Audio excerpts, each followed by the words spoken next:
መዛግብቲ ታሪክ ከም ዝሕብሮ ክሳብ 1970 ግብረ ሰዶም ብዝተፈላለዩ ሕክምናዊ ማሕበራት ከም ናይ ኣእምሮ ፀገም ይቁፀር ነይሩ እዩ። ሕጂ ግን ከም ንቡር ናይ ተፈጥሮ ነገር ተወሲዱ ክሳብ ኣብ ቁኑዕ መገዲ ኣለኹ ከምኡ እየ ተወሊደ ኣነ ብዘየገድስ ክቅይሮ ኣይክእልን እየ ኢሎም ኣብ ኣደባባይ ዝካትዕሉ ብሓይሊ እውን ክትቅበሉና ኣለኩም ኣይተዓምፁና ተፈጥሮና እዩ ዝብልሉ ኩነት ኮይኑ ኣሎ። እሞ ከደኣ ናይ ብሓቂ ድዩ ግብረ ሰዶማውነት ጀነቲካዊ ተፈጥሮ? معبولات منكستات مسألة يخبلوا خلها هيمنتك كمنتاي مقلصة إتهم أيتنتنا زبلوخة معرف لي أتسيف تكبرات سلس قبريهم بعبرة سبزن تسولو دس نايب حكي كنت تسولا يقبوا منيو انتاي سلس خنيوخة عدد دام عليها زي بلهم حماماتن موتن زقبرهم نزون كلهم حتى ملاس مسانة تنحو أبستفلا لي مثنعتا تمر كيسنا كاب قدوسات متسحفتن وكيسنا بزعبا حموش عقناتات كبرس اللماونتن تعنا وصغماتهم كنزاربينا لايك سبسكرايب مقبار عقبتكم مارئينا سنة مكتبتال مجمرتا تركن ግብረ ሰዶማውነት ማለት እንታይ ማለት እዩ? ግብረ ሰዶማውነት ወይ LGBT ማለት ኣብ መንጎ ተመሳሳሊ ጾታ ዘለዎም ሰባት ዝግበር ናይ ፍቅራዊ ስሕበት፣ ጾታዊ ስሕበት ወይ ጾታዊ ባህርያት እዩ። እዚ ማለት ከዓ ወዲ ተባዕታይ ንወዲ ተባዕታይ፣ ጓል ኣንሰይቲ ንጓል ኣንሰይቲ ወይ እውን ምቕያር ጾታ ካብ ጓል ኣንሰይቲ ናብ ወዲ ተባዕታይ ከምኡውን ካብ ወዲ ተባዕታይ ናብ ጓል ኣንሰይቲ ዘጠቃልል እዩ። እቲ ቃል ከዓ መበቀሉ ካብ መጽሓፍ ቅዱስ ኮይኑ ኣብ ሰዶም ዝበሃል ቦታ ዝነበሩ ኣሕዛብ ዝገብርዎ ነገር ስለ ዝነበረ እዩ ግብረ ሰዶም ተባሂሉ ዝተጸውዐ። ሳዕቤን ናይዚ ተግባሮም ድማ እግዚአብሔር ማዕረግ ክንደይ ዘይጸወረ ሓጢኣት ምዃኑ خري بحاول دين نزدفهم نعتقد ما يكاد عرستنا خناتو ግብረ ሰዶማውነት ጀነቲክ ድዩ ወይስ ጽልዋ? ኣብ ኩሎ መገድ ኣለኹ ከምኡ እየ ተወሊደ ኣነ ብዘየገድስ ክቅይሮ ኣይክእልን እየ። እዘን ክልተ ሓረጋት ንመሰረታዊ ኣተሓሳስባ ግብረ ሰዶማውነት ከም ንቡር ተፈጥሮኣውን ዘይልወጥን ኩነታት ክግለጽ ይቕረ ክግበረሉን ተቐባልነት ክወሃቦ ዝግባእ ምዃኑን ክገልጻ ይፍትና። እሞ ከደኣ ናይ ብሓቂ ድዩ ግብረ ሰዶማውነት ጀነቲካዊ ወይስ ተፈጥሮ? ሓደ ሰብ ግብረ ሰዶማዊ ወይ ሌዝቢያን ንኽኸውን ብምርምር ዝተረጋገፀ ተሓታቲ ዝኸውን ሓደ ጅን የለን። ብጣዕሚ ብዙሓት መጽናዕትታት ብዛዕባ ግብረ ሰዶማውነት ከም ዝሕብርዎ ዝኾነ ጅን ግብረ ሰዶማዊ ኮንካ ንኽትፍጠር ዝገብር የለን። ኣብ ልዕሊ ፍርቂ ሚልዮን ሰባት ዝተገብረ መጽናዕታዊ ትንተና ከም ዝሕብሮ እውን ጀነቲክስ ኣብ ጾታዊ ዝምባለ ውሱን ኣበርክቶ ክህልዎ ከም ዝኽእል ይሕብር። እዚ ኣብ ሳይንስ ዝተሓተመ ዝዓበየ ጀነቲካዊ ምርምራት ጾታዊ ርክብ ኣብ ኣስታት ፍርቂ ሚልዮን ሰባት ዝተገብረ መጽናዕቲ እዩ። እቲ ግብረ ሰዶማውነት ምስ ተፈጥሮኣዊ ጅን ዝተተሓሓዘ እዩ ዝብል ክታእ ከዓ ድሕሪ ዝተፈላለዩ መጽናዕትታት ወልሓንቲ መርትዖ ክረኽበሉ ከም ዘይከኣለ ብምሕባር መዕፀዊ ይገብረሉ። ዝተፈላለዩ ተመራመርትን ፍሉጣት ሰባትን እውን ኣብ ዝተፈላለዩ ግዜ ነዚ ዝድግፍ መርትዖታት ኣቕሪቦም እዮም። ገለ ካብኦም ከዓ ኣብ 1993 ባይነን ፓርሰን ዝተባሃለ ተመራመርቲ ሓፈሻዊ ስነ ኣእምሮን ሳይንሳዊ ስነ ጽሑፍን ብዛዕባ ግብረ ሰዶማውነት ዝተገብሩ ዓበይቲ መጽናዕትታት ገንጊሞም ነይሮም። ግብረ ሰዶማውነት ብጀነቲካዊ ይኹን ብስነ ህይወት ዝውሰድ ምዃኑ ዝድግፍ መርትዖ ግን ወልሓንቲ ክረኽቦ ኣይከኣሉን። ከምኡውን ፍሪድማን ዳውኒን ዝተባሃሉ ተመራመርቲ ቤት ትምህርቲ ሕክምና ዩኒቨርሲቲ ኮሎምቢያ ኣብ ዝተፈላለዩ ክሊኒካዊ ዋዕላታት ሓደ ሰብ ግብረ ሰዶማውነቱ ጽኑዕን ዘይቀየርን ምዃኑ ዝገልጽ ሙግት ሓቂ ከም ዘይኮነን ግብረ ሰዶማውነት ጀነቲካዊ እዩ ዝብል ሙግት እውን ኣዝዩ ጉቡይ ከም ዝኾነን ብምግላጽ ካብ ሓፈሻዊ መትከላት ስነ ልቦና ከም መርገጺ ክውገድ ኣለዎ ኢሎም ነይሮም። ብዓብዩ ከዓ ዳይሬክተር ሃገራዊ ትካላት ጥዕናዊ ሕብራት መንግስታት ኣሜሪካን ዳይሬክተር ሃገራዊ ትካላት ምርምር ጂኖም ሰብን ዝነበረ ዶክተር ፍራንሲስ ኤስ ኮሊንስ ግብረ ሰዶም ብዝተፈላለየ ኣገባብ ዝጽሎ እምበር ምስ ዲኤንኤ ከም ዘይተሓሓዝ ገሊጹ ነይሩ እዩ። ወሲኹ እውን ግብረ ሰዶማዊ ምዃን ናይ ተፈጥሮ ዕጃኻ ኣይኮነን ክብል ምስ ተፈጥሮ ዘለዎ ምትሓሓዝ ኣረጋጊጽዎ እዩ። ነዚ ዝድግፉ ከዓ ኣዝዮም ብዙሓት መጽናዕትታት ኣለዉ እዮም። ካብዞም ኩሎም መጽናዕትታት ከም ንዕዘቦ ከዓ ኣብ ጾታዊ ዝምባለ ክህልው ዝኽእሉ ጀነቲካዊ፣ ሆርሞናዊ፣ ማሕበራውን ባህላውን ጽልዋታት እኳ እንተተመርመሩ ተመራመርቲ ስነ ፍልጠት ግን ጾታዊ ዝምባለ ብዝኾነ ፍሉይ ረቑሒ ወይ ረቑሒታት ከም ዝውሰን ክድምድሙ ዝኽእሎም ረኽበት ግን ኣይረኸቡን። ስለዚ ከዓ ክቡራት ሰማዕቲ ዝበዝሕ ግዜ ግብረ ሰዶማውነት ብዝተፈላለዩ ጽልዋታት ዝመጽእ ብምዃኑ ነብስና ናብ ከምዚ ጽልዋታት ካብ ምውሳድ ብምቕጣብን ከባቢና ብምምሓርን ክንነቕሓሉ ይግባእ። ብፍላይ ከዓ ብዝተፈላለየ ኣብያተ ትምህርታትን ትካላትን ዝወሃብ ከም ምሕር ምዕባለ ዝግለጽ ኣሰካፊ ጽልዋታት ኣብ ልዕሊ ንኣሽቱ ህጻናትን መንእስያትን ዘተኮረ ብኣፍልጦም ብትምህርትን ክንግድሆ ይግባእ። ጥዕናዊ ፀገማት ግብረ ሰዶማውነት ወላ እኳ ኣብ ኩሎም ሰባት ከከም ኩነታቱ ብዙሕ ጥዕናዊ ፀገማት ይርአ ይኹን ኣብ ግብረ ሰዶማውነት ግን ዝያዳ ካልኦት ኣዝዩ ብዙሕ ጥዕናዊ ፀገማት እዩ ዝርአ። ምክንያቱ ግብረ ሰዶማውያን ዝገብርዎም ተግባራት ብሕብረተሰብ ቅቡላት ዘይምዃኖምን ካብ ንቡር ዝወፁ ብምዃኖምን ንብዙሕ ኣካላውን ኣእምራውን ሕማማት እዮም ዘቃልዑ። ብተወሳኺ ከዓ ግብረ ሰዶማውያን ኣብ ዝተፈላለዩ ወልፍታት ዝተጸምዱ እዮም። እዞም ጥዕናዊ ፀገማት ከዓ ወላ ኣብዚ ሕጂ እዋን ሓካይም በፂሖሞ ብዘለዎ ምዕባለ ኣብ ካልኦት ሰባት እናጎደሉ ተመፁ ኣብ ኣብ ግብረ ሰዶማውያን ግን ኣዝዮም ዘሻቕሉ እዮም። ገለ ካብቶም ዓበይቲ ጥዕናዊ ፀገማት ፀሚቕና ምስ ሳዕቤናቶም ምስ ነርአኻ እቲ ቀዳማይ ዝስራዕ ጉድኣት ጥዕና ፆታዊ ርክብ ዝመሓላለፉ ረክስታትን ሕማማትን እዩ። ኤስቲአይስ ወይ ከዓ ኤስቲዲስ መብዛሕ እዩ። ኤችአይቪ ኤድስ፣ ሄፓታይትስ ኤ፣ ሄፓታይትስ ቢ፣ ሁማን ፓፒሎማ ቫይረስ፣ ፍንጣጣ፣ ጅግል ከምኡውን ክላሚድያ ብሰንኪቲ ኣብ ግብረ ሰዶማውያን ዝግበር ዘይንቡር ንጥፈታት ፆታዊ ርክብ ነዞም ሕማማት ብዝያዳ ካብ ኣብ ካልኦት ሰባት ኣብኦም ክላብዑ ይገብሮም። ካብዞም ተመሓላለፍቲ ሕማማት ብዝመፅእ ጎናዊ ሳዕቤን ከዓ ድሕሪ ግዜ ንዝተፈላለዩ ናይ ዘመንና ቀዘፍቲ መንሽሮታት ይቃልዑ። እዞም መንሽሮታት ከዓ ከምቲ መሪሕ ተመራማሪ ዶክተር ብሃመር ዝሕብሮ ምስ ኤድስ ዝተኣሳሰሩን ዘይተኣሳሰሩን እዮም። ገለ ካብቶም መንሽሮታት ከዓ መንሽሮ መሃንቱስ፣ ሳምቡቕ፣ መንሽሮ ጽግያት፣ መንሽሮ ፕሮስቴት፣ መንሽሮ ማዓንጣ፣ መንሽሮ ማህፀን፣ መንሽሮ ቶብ ከምኡውን ሆጅኪን ሊምፎማ እዮም። ናይዞም ኩሎም ሕማማት ስንብራት ምስ ዝተፈላለዩ ወልፍታት ተደሚሮም ብዓብዩ ከዓ ብሰንኪ እቲ ዘይንቡር ተግባራት ሃይማኖታውን ሕብረተሰባውን ተነፅሎታት ተወሲኽዎም ናብ ዲቕ ዝበሉ ኣእምሮኣዊ ፀገማት ይቃልዑ። መፅናዕትታትን ተርእዮን ጥዕና ኣእምሮ ሆላንድ ኔመሲስ ከም ዝብሎ ግብረ ሰዶማውያን ሰባት ንሕማም ስነ ኣእምሮ ዝያዳ ዝተቃልዑ እዮም። ከምኡውን ኣብ 1999 ኣብ ዓበይቲ ደቂ ተባዕትዮ ዝተገብረ ናይ ሓባር ማንታ ቁፅፅር መፅናዕቲ ብዛዕባ ፆታዊ ዝምባለን ነብሰ ቅትለትን ከም ዝብሎ ግብረ ሰዶማውነት ምስ 4 መለክዒታት ነብሰ ቅትለት ማለት ብዛዕባ ሞት ምሕሳብ፣ ክትመወቱ ምድላይ፣ ነብሰ ቅትለት ምፍታንን ብዓብዪ ምትእስሳር ኣለዎ ይብል። ብተወሳኺ እውን ግብረ ሰዶማውያን ምስ ካልኦት ክነፃፀሩ ከለዉ ንፈተነ ነብሰ ቅትለት ዓብዪ ጭንቀት፣ ሓፈሻዊ ጭንቀት ማለት ሜጀር ዲፕሬሽን ኤንድ ጀነራላይዝድ አንዛይቲ ዲስኦርደር ዝያዳ ከም ዝቃልዑም ብዝለዓለ መጠን ካብ ተጠቀምቲ ጎዳእቲ ወልፍታት ምዃኖምን ይሕብር። መንፅር ናይዚ ኣስካሕካዕ ጉዕዞ ሂወት ከዓ ወላ እኳ ሞት ኣብ ትሕቲ ፈጣሪ ተኾነ ግብረ ሰዶማውያን ግን ንዝተፈላለዩ ሕማማትን ወልፍታትን ዝለዓለ ደረጃ ዝተቃልዑ ብምዃኖም ብኡ መንፅር ከዓ ብሂወት ናይ ምፅናሕ ግዜኦም ማለት ላይፍ ኤክስፔክታንሶም ኣዝዩ ዝተፀልወ እዩ። ግብረ ሰዶማውያን ግን ብልክዕ እንታይ እዮም ዝገብሩ? ኣብ 1979 ኣብ መጽሓፍ ዘ ጌይ ሪፖርት ዝተገብረ መጽናዕቲ ከም ዘመልክቶ ግብረ ሰዶማውያን ደቂ ተባዕትዮ ኣብዞም ዝስዕቡ ተግባራት ብብዝሒ ዝተዋፈሩ እዮም። ኣቐዲመ ግን ነዞም ኣጸየፍቲ ቃላት ንምትጋመይ የቕረታ ይሓትት። እቶም ተግባራት ከዓ 99% ናይ ኣብ ፆታዊ ርክብ፣ 91% ናይ መሃንቱስ ፆታዊ ርክብ፣ 82% ረሚንግ ወይ ከዓ ኣናሊንጉስ፣ 22% ምጭባት ወይ ፊስቲንግ ማለት ግንቦ ኣእዳዎም ኣብ መሃንቱስ መጻድንዶም የእትዉ፣ ኣብ መንጎ መሃንቱስ ዝተፈላለዩ ነገራት ምእታውን ኣጋበት ክረኽቡ ይፍትኑ። 23% ወርቃዊ ሻወር ኣብ ልዕሊ ካልኦት ምሻን ብሽንታ ሓድሕዶም ምሕጻብ፣ 4% እስካት ኣብ ልዕሊ ካልኦት ምጽራይ ማለት ቀልቀል። ኣብ ገለገለ መጽናዕትታት ከዓ 17% ክብሉ ከለዉ ኣብ ገለ ድማ 7% ግብረ ሰዶማውያን ቀልቀል ሓድሕዶም ምብላዕ ኣጋበት ከም ዝረኽቡ ይዛረቡ። ፌካል ሴክስ ከዓ ይብልዎ። እቶም ክልተ ጸሓፍቲ እዚ መጽሓፉን ባዕሎም ግብረ ሰዶማውያን እዮም ነይሮም። እዚ ማለት ከዓ ንምግናን ዘይኮነስ ብኹል መረዳእታ ናይ ተግባር እዩ ነይርዎም።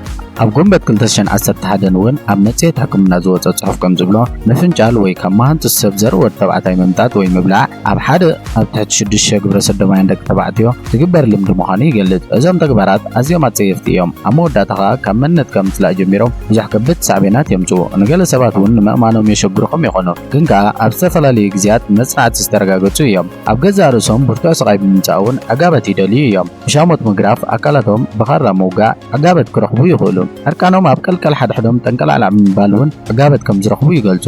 ጋብርኤል ዝተባህለ ሰዶማዊ ጸሓፊ ኣብ ሕብረት ሰዶማውያን ነዚ ክትሰምዖ እኳ ኣዝዩ ዝኸብድ እከይ ተግባራት ዘይምግባር ክሕደት እዩ ክብል ይዛረብ። እምበኣርከስ ነዚ ርኹስ ተግባር እዚ እዩ ሎሚ ዓለም ዓዊላ ወላ እውን ገለገለ መራሕቲ ሃይማኖት እኳ ከይተረፉ ሰኣብ መፍላጦምን ኮነ ኢሎምን ተፈጥራዊ እዩ ክብሉ ክንሰምዕ ዘለና። ከም ሰብኣዊ መሰል ተቆፂሩ ድማ ብዙሓት ክምድሩሉን ክካትዕሉን ይውዕሉ ኣለዉ።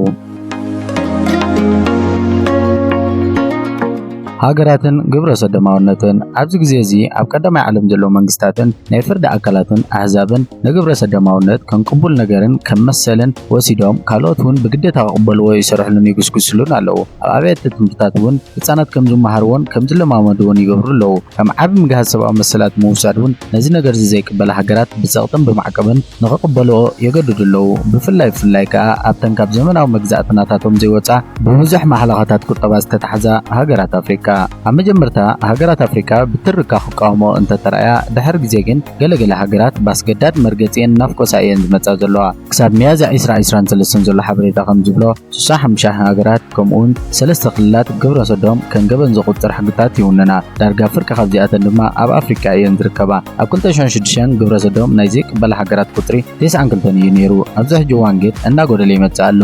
ካብዘን 65 ሃገራት እተን 42 ንናይ ደቂ ተባዕትዮ ግብረ ሰዶም ጥራይ ዘይኮነስ ናይ ናይ ደቂ ኣንስትዮ ግብረ ሰዶም እውን ተንገበን ይቕበልኦ 11 ካብዘን ሃገራት ከዓ ንግብረ ሰዶማውያን ብሞት ዘቕፅዕ ሕጊ ኣለወን ክሳብ ሕጂ ኣብ ዓለም ንኣሜሪካ ሓዊስካ 33 ሃገራት ንወብስዎ ግብረ ሰዶማውያን ኣፍልጦ ዝህባ ኮይነን ካልኦት 34 ሃገራት ከዓ ንመጻምድቲ ተመሳሳሊ ጾታ ገለ ናይ ሽርክነት ኣፍልጦ ዝህባ እየን ኣብ ኣፍሪካ ብተመሳሳሊ ጾታ ዝግበር መርዓን ሲቪላዊ ሕብረትን ከም ሃገር ኣብ ደቡብ ኣፍሪካ ጥራሕ እዩ ሕጋዊ ከም መርያ ዓብላልነትን ከዓ ኣብ ኣፍሪካ ዝርከባ ግዛኣታት ስፓኛን ፖርቱጋልን ከምኡውን ደሴታት ፈረንሳን ማዮትን ሪዩኒዮንን መርዓ ግብረ ሰዶማውነት ሕጋዊ እዩ ሓያሎ መራሕቲ ኣፍሪካ ተቃውሞኦም ባህላውን ሃይማኖታውን ምኽንያታት ንምጥቃስ ኣንጻር ሕጋውነት መሰል LGBTQ ተዛሪቦም እዮም ገለ ፕሬዝደንታት ኣፍሪካ ብግልጺ ኣብ መድረኻት ምውፃእ ኮኒኖሞ እዮም ፕሬዝደንት ዩጋንዳ ዮዌሪ ሙሴቬኒ ኣብ 2014 ግብረ ሰዶማውነት ዝኽልክል ሕጊ ፈሪሙ እዩ ኣብ ቀረባ ግዜ እውን ኣብ ፓርላማ እቲ ሃገር ዝጸደቐ ካብ ዕድመ ልክዕ ማእሰርቲ ክሳብ ናይ ሞት መቕጻዕቲ ዘለዎ ጸረ ግብረ ሰዶማውነት ዝኾነ ሕግታት ፈሪሙ እዩ ሙሴቬኒ ግብረ ሰዶም ዘይባህርያዊ ጥራይ ዘይኮነስ ኣካል ባህሊ ኣፍሪካውን ኣይኮነን ካብ ወጻኢ ዝኣውቲ እዩ ብምባል ንኻልኦት መራሕቲ ኣፍሪካውን ንዓለም ካብ ግብረ ሰዶማውነት ነድሕና ኢሉ ጻውዒት ኣቕሪቡ እዩ መርኣያና እዚ ከዓ ምዕራባውያን ሃገራት ከቢድ መጠንቀቕታን ማዕቀብን ገይረናሉ ፕሬዝደንት ማላዊ ፒተር ማታሪካ እውን ኣንጻር ባህልና ሃይማኖታውን እምነታትን እታ ሃገር ዝኸይድ ዝኾነ ይኹን ሕጊ ከም ዘይፍቅድ ብምግላጽ መሰላት LGBTQ ኣብ ሃገሩ ሕጋዊ ከም ዘይከውን ተዛሪቡ ነይሩ ኣብ ማላዊ ከዓ ግብረ ሰዶም ዘይሕጋዊ ኮይኑ ገበነኛታት ኮይኖም ዝተረኽቡ ክሳብ 14 ዓመታት ማእሰርቲ ክቕፅዑ ይኽእሉ ነይሮም ሕጂ ግን ገና እቲ ፓርላማ ኣዝርርብ ኣሎ ነቲ ሕጊ ንምፍኻሱ ፕሬዝደንት ታንዛንያ ነበር ጆን ሙጉፋሊ እውን ንማሕበረሰብ LGBTQ ብዝገብሮ ተቃውሞ እዩ ዝፍለጥ ነይሩ ሙጉፋሊ ኣብ ስልጣን ኣብ ዝነበረሉ እዋን ምዝገባ ትካላት LGBTQ ብምእጋድ ግብረ ሰዶም ዘስፋሕፍሑ ወጻእተኛታት እውን ከኣስሮምን ክጥርዞምን ምዃኑ ኣፈራሪሑ ነይሩ ብተወሳኺ ግብረ ሰዶማውነት ኣንጻር ባህልን ግብርታትን እታ ሃገር ምዃኑ ብምግላጽ ግብረ ሰዶማዊ ምዃን ዝተጠርጠረ ሰብ ክእሰር ፀዊዑ ነይሩ እዚ ነፍሲሄር ፕሬዝደንት ላሕሚ እኳ ኣብ ግብረ ሰዶም ኣይዋፈራን እቶም ከምዚ ዓይነት ነገራት ዝምህሩና ኣይፈቱናን እዮም ኣሕዋት ላሕሚ ከይተረፈ ዘይቅበሎ ሓሽሽን ግብረ ሰዶማዊ ተግባራትን ኣምፂኦምልና እዮም ክብል ናይ ወፃኢ ሓገዝ ካብቶም ንመሰላት LGBTQ ዝድግፉ እንተኮይኑ ክኹነን ከም ዘለዎ እዩ ኣውጁ ነይሩ ፕሬዝደንት ዚምባብዌ ሮበርት ሙጋቤ እውን ብተሪር ዝቃወሞ ነይሩ ኣብ መድረኽ ውድብ ሕብራት ሃገራት ከዓ ብግልፂ ከም ዝኽብል ተዛሪቡ ነይሩ ምስ ክብርታትናን ስርዓታትናን ልምድታትናን እምነታትናን ዝጻረር ሓድሽ መሰላት ንምእዛዝ ዝግበር ፈተነታት ብማዕረ ክነጽጎ ኢና ንሕና ግብረ ሰዶማውያን ኣይኮናን ኣብ ዓሌትና ቀጻልነት የድልየና እዩ እዚ ድማ ካብታ ሰበይቲ እዩ ዝመጽእ ጆን ምስ ጆን ኣይንቕበልን ማርያ ምስ ማርያ እውን ኣይንቕበልን ኣብ ነንሕድሕድካ ምትሕብባርን ምክብባርን ግን ንጉዳይ ሰብኣዊ መሰላት ኣብ መላእ ዓለም ከሰጉሞ እዩ ኢሉ ነይሩ ግብረ ሰዶምን ሃይማኖታትን ዝበዝሐ ሃይማኖታት ንግብረ ሰዶማውነት ብጣዕሚ ይኹንናን የኽልክላን እየን ኣብ መጽሓፍ ቅዱሳትን እውን ብተሪርየን ዝቃወምኦ ብፍላይ ከዓ እተን ጥንታውያን ሃይማኖታት ይበሃላ ኣብዚ ሎሚ ግዜ ግን ገለ ሓደስቲ ሃይማኖታት ብምምፅአን ብተወሳኺ ብፀቕቲ ዓበይቲ ሃገራትን ሰብኣዊ መሰላትን ክሳብ መርዓ ኣብ ኣብያተ መቕደሳትን ክገብራ ጀሚረን ኣለዋ ገሊአን እውን መርዓ እኳ ተዘይገበራ ከም ፍቑድ ነገር ግን ክሪኦን ክቕበልኦን ጀሚረን ኣለዋ ከም ኣብነት ኣብርሃማዊ ሃይማኖታት ኣይሁድነትን ክርስትናን እስልምናን ከምዚ ዓይነት ባህሪ ሓጢኣት ምዃኑ ብምእማንን ብምምሃርን ንሰዶማዊ ባህሊ ይከላኸልኦ እየን ሎሚ ኣብ ውሽጢ እዘን ሃይማኖታት ዝርከባ ገለ ዲኖሚኔት ሃይማኖታት ንሰዶማውነት ይቕበላን ንሰዶማውያን ሰባት ዘጠቓልላ ኣለዋ ከም ሪፎርም ኣይሁድነት ዩናይትድ ቤተክርስትያን ሜትሮፖሊታንያን ኮሚኒቲ ቤተክርስትያን ገለ ፕሬስቢተርያን አንግሊካንን ሉተራንን ተመሳሳሊ ጾታዊ ርክብ ብዘየገድስ ኣባላትን ገይረን ይቕበላ ገለ ኣውራጃታት እውን ንሰዶማውያን ሌዝቢያናውያን ኣቕሽሽቲ ገይረን ብምቕባእን ምሕዋስን ከምኡውን ተመሳሳሊ ጾታ ዘለዎም ሕብረት ንምርጋጽን ይፈቕዳ ተሃድሶ ኣይሁድነት ሌዝቢያንን ግብረ ሰዶማውያንን ተመሳሳሊ ጾታ ዝምልከት መርዓን ቅዳሴታትን ዘጠቓልል ክኸውን ከሎ ኣብ ኣሜሪካ ድማ ዳግመ ህንጸታዊ ኣይሁድነት ዓቀባዊ ኣይሁድነትን ንሌዝቢያንን ግብረ ሰዶማውያንን ተመሳሳሊ ጾታ ዘለዎም ሕብረት የፍቅድ መጽሓፍ ቅዱስን ቁርኣንን ብዛዕባ ግብረ ሰዶማውነት እንታይ ይብሉ መጽሓፍ ቅዱስ ኣብ ክልቲኡ ብሉይን ሓድሽን ኪዳን ንግብረ ሰዶማዊ ዝምድና ዝምልከት ኣጠማምቱ ጽኑዕን ንጹርን እዩ ብተደጋጋሚ ኩሉ ዓይነት ንጥፈታት ግብረ ሰዶማውነት ቅዲ ህይወትን ሓጢኣት እዩ ምባል ይነግረና መጽሓፍ ቅዱስ ንግብረ ሰዶማውነት ከም ዘይሞራላውን ዘይባህርያውን ሓጢኣት ገይሩ እዩ ዝኹንኖ ኣብ ኦሪት ዘሌዋውያን 18:22 ንግብረ ሰዶማውነት ከም ጽያፍን ፉንፉንን ገይሩ ይርእዮ ኣብ ሮሜ 1:26-27 እውን ንግብረ ሰዶማዊ ድሌታትን ተግባራትን ከም ዘሕፍርን ዘይባህርያውን ገይሩ ይገልጾም ኣብ 1 ቆሮንቶስ 6:9 ንግብረ ሰዶማውያን ንመንግስቲ ኣምላኽ ዘይወርሱ ዓመፅ ገይሩ ይገልጾም ግብረ ሰዶማውነት ኣብ መጽሓፍ ቅዱስ ውጉዝ ብምዃኑ ዝምርዓው ግብረ ሰዶማውያን ናይ ኣምላኽ ፍቓድ ኣይኮኑን ይብል ስለዚ ኸ ነፍሲ ወከፍ ኣብ መጽሓፍ ቅዱስ ዝጥቀስ መርዓ ናይ ሰብኣይን ሰበይትን ሕብረት እዩ ዝገልጽ እቲ ናይ ፈለማ ዝጥቀስ መርዓ ኦሪት ዘፍጥረት 2:24 ሰብኣይ ምስ ሰበይቱ ንምጥባቕ ኣቡን ኣዲዩን ይሓድግ ኢሉ ይገልጾ ብዛዕባ መርዓ መምርሒታት ኣብ ዝሓዘ ጽሑፋት ከም 1 ቆሮንቶስ 7 ካብ 2-16 ከምኡውን ኤፌሶን 5:23-33 መጽሓፍ ቅዱስ ንመርዓ ኣብ መንጎ ሰብኣይን ሰበይትን ዝግበር ምዃኑ ብንጹር ይፈልዮ። ብመጽሓፍ ቅዱስ መሰረት ንምዝራብ መርዓ ናይ ሰብኣይን ሰበይትን ናይ ሙሉእ ህይወት ሕብረት እዩ። ዕላምኡ ድማ ብቐዳምነት ስድራቤት ምህናጽ ኮይኑ ከምኡ ድማ ርጉእ ዝኾነ ሃዋህው ነታ ስድራቤት ምቕራብ እዩ። መጽሓፍ ቅዱሳዊ መረዳእታ ናይ መርዓ ከም ጥምረት ናይ ሰብኣይን ሰበይትን ከዓ ኣብ ነፍሲ ወከፍ ሰብኣዊ ስልጣነ ኣብ ታሪኽ ናይ ዓለም ይርከብ። ኣብ እስልምና እውን ቅዱስ ቁርኣን ንግብረ ሰዶማውነት ዝተፈላለየ መልክዕ የውግዞን ይነጥቆን እዩ። ልኡኽ እግዚአብሔር ነቢይ መሓመድ እውን ብዛዕባ ግብረ ሰዶም ክዛረብ ከሎ ከምዚ ይብል፣ ግብረ ሰዶም ዝፍጽም ሰብ እንተተረኺቡ ንኽልቲኡ ገበነኛን ግዳይን ሞት ክፍረድ ኣለዎ። ኣብ ኣሕመድ 2615 እውን ኣላህ ነቶም ግብረ ሰዶም ዝፍጽሙ ረጊምዎም እዩ ኢሉ ይኹንኖ። ኣብ ካልእ ክፋላት ናይ ቅዱስ ቁርኣን እውን ኣብ አቡ ዳውድ ከምዚ ኢሉ ይእዝዝ፣ ሰብኣይ ንብሕታዊ ክፍሊ ካልኣይ ሰብኣይ ክጥምት የብሉን፣ ጓል ኣንስተይቲ ድማ ናብ ብሕታዊ ክፍሊ ካልእ ሰበይቲ ክጥምት የብላን። ሰብኣይ ምስ ካልእ ሰብኣይ ኣይድቅስን፣ ሰበይቲ ድማ ምስ ካልእ ሰበይቲ ኣይትድቅስን። ብጀካ ቆልዓ ወይ ከዓ ትሕቲ ሓደ መሸፈኒ ታሕተዋይ ክዳን ከይተኸደንካ ምስ ካልእ ሰብኣይ ኣይትድቅስ፣ ሰበይቲ ትሕት ክዳን ከይተኸደንኪ ምስ ካልእ ሰበይቲ ኣይትድቅስ ይብል። ብተወሳኺ እውን ኣብዞም ዝተፈላለዩ ቦታታት ቅዱስ ቁርኣን ብዝተፈላለየ መገዲ ገይሩ ከምዘይቅበሎ ይገልጽ። ኣብ ሱራት አልአዕራፍ 80-84 ከምኡውን ኣብ ሱራት አልሂጃር ኣያ 72-76 ትርሚዝ ኣብ 1456 አቡ ዳውድ 4462 ዘመናዊ ዓለማዊ ስነ ኣእምሮ እውን ሰብኣይን ሰበይትን ብስነ ኣእምሮ ብስምዒትን ንሓድሕዶም ክመላሉ እዮም ተሃንዲሶም ኢሉ ይቕበሎ። ብዛዕባ ስድራ ቤት ናይ ስነ ኣእምሮ ክኢላታት እውን ንሕብረት ናይ ሰብኣይን ሰበይትን ንኽልቲኦም መጻምዲ ከም ጽቡቕ ናይ ጾታ ሞዴል ዘገልግልሉ እቲ ዝበለጸ ብጽቡቕ ዝተቓነየ ቆልዑ ዝዓቢሉ ኣከባቢ ኢሎም ይካትዑ። ስለዚ ስነ ኣእምራዊ ፍልጠት ብተወሳኺ አንጻር ሶዶማዊ መርዓ ይካትዕ። ብኣካላቶም ሰብኣይን ሰበይትን ብንጹር ብጾታዊ ርክብ ብሓደ ንኽጋጠሙ እዮም ተቐዲጾም። እቲ ባህርያዊ ዕላማ ናይ ጾታዊ ርክብ ንምፍራይ እዩ። ነዚ ድማ ጾታዊ ዝምድና ናይ ሰብኣይን ሰበይትን ጥራይ እዩ ክፍጽሞ ዝኽእል። በዚ መገዲ ተፈጥሮ ድማ አንጻር ሶዶማዊ መርዓ ትካታዕ። ዝኸበርኩም ተኸታተልትና ኣብዚ ርእስቲ ዘለኩም ሃይማኖታዊ ማሕበራዊ ርእይቶታትኩም ኣብ ኮመንት ኣቐምጡልና።